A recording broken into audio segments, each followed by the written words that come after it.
Hey everyone, welcome to News to Astonish, where we discuss comics, movies, games, and more. And I'm your host, Ronnie, and today we're going to be reviewing Marvel Legacy number 1. Marvel Legacy number 1 is a highly anticipated comic, one that I've been waiting for such a long time, and Marvel's been needing a reboot for the longest. Keep in mind that this is a one-shot, and this one-shot is like 50 pages long. You've got a lot going on here in the comic. You have all these characters and stories being shuffled around, but it didn't really feel like much in a way. I actually enjoyed this one-shot comic.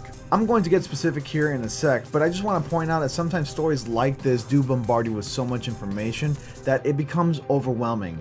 And you're like, oh my god, wow, slow down for a second. This is too much. But no, I don't ever feel like that when I was reading this comic. I mean, it's a lot to remember, but that's probably the only downfall to this issue. But other than that, it's enjoyable. There were times where I was flipping comic panels and I'm like, oh, let's see what Thor's up to. Oh, look, it's Deadpool. Let's see what shenanigans he's getting himself into. The point is, I was never bored flipping page to page reading this comic. There was always a surprise. So the comic opens up with a young Odin. Back to a million years ago, during the Stone Age, hunting down a Celestial. They're like these ancient beings dating back to way before time. They're like 2,000 feet tall, and it's always a sight to behold when it comes to Celestials. Really exciting to see them in this issue. We cut to Robbie Reyes' Ghost Rider passed out in his car, and somehow he's in Cape Town, South Africa. I can only imagine how he got there, but Robbie doesn't remember since he becomes the Ghost Rider. Robbie's memories become all fuzzy when he reverts to his normal self. We also see Loki and Jotunheim assembling frost giants to steal a crate from S.H.I.E.L.D. God knows what he's up to.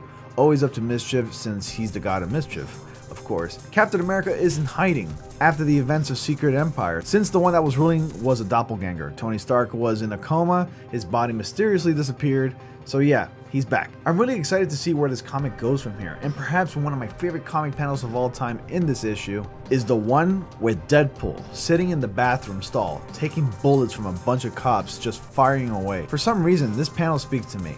And no, I have no experience of getting shot multiple times and living to tell the tale. It's a very subtle comic panel that speaks a lot, yet it's so minimal. Despite the humor that Deadpool's known for, the look on his face juxtaposes his quotes. It's like he doesn't seem to be enjoying himself, and yet he copes with his situation with humor. Sort of like serving as a shield despite being a man who can't die. I might be overanalyzing the only one panel that Deadpool's in this comic, but it definitely caught my attention and I definitely wanted to share my feelings because I love this character so much. We see Iron Fist hanging out with Doctor Strange with a little witty banter about Doctor Strange's refrigerator. That was cool to see. There's so much more to go into detail that I can spend all night talking about. There isn't so much of a singular story going on here, but rather a bunch of filler to sort of establish the Marvel Universe right now in comics. It's like, hey, this is happening, and here's where we're taking this character, and here's the direction that we want to take this character in. Oh, and this is what this character has been up to. And did you miss this character? We certainly get a lot of those in this issue. There were certainly a huge amount of revelations, including the return of Fantastic Four. God, I didn't expect to see that, but Fantastic Four is not my favorite group of superheroes of all time, but I'm excited to see where they take them from here, since Fantastic Four has been excluded for the most part in the comics, and we don't get to see Fantastic Four in the Marvel Cinematic Universe. And you might be asking, well, what does the MCU have to do with the Marvel Universe in the comics? Well, believe it or not, the comics and the movies are kind of close hand in hand with one another. They do sort of reflect on what's going on with the Marvel Cinematic Universe in the comics, but it's very loosely based for the most part. I'm glad to see that the Fantastic Four is going to be getting some sort of relevancy in the comics because that's Marvel's first superhero family. And there's plenty of teases of what's to come, and overall I had a great time with this issue. Obviously, this is the start of something new and fresh, and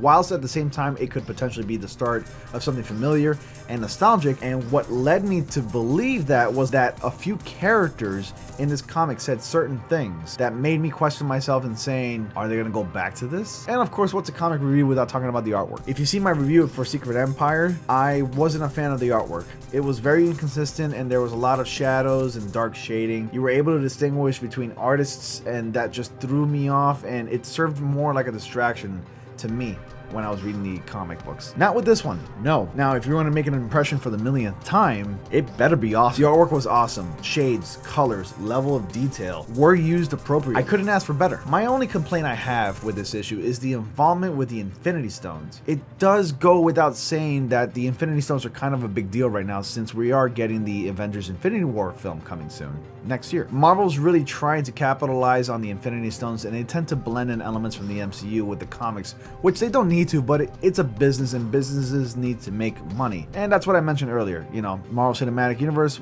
wants to blend in a little bit with the Marvel Universe and the comic books. That's how it is, you know. It draws the attention and it creates potential new readers and viewers. The Infinity Stones have been a part of several stories now that at this point any involvement with the Infinity Stones has gotten a bit stale, but overall I am glad Marvel has established the shared universe and gave us a catch-up with the characters moving forward. I only wish for the best for these characters, and I'm looking forward to this refresh of the amazing universe of Marvel. Marvel needed a refresh really badly, and this is a great way to start. I'm going to give Marvel Legacy #1 4.5 out of 5 stars.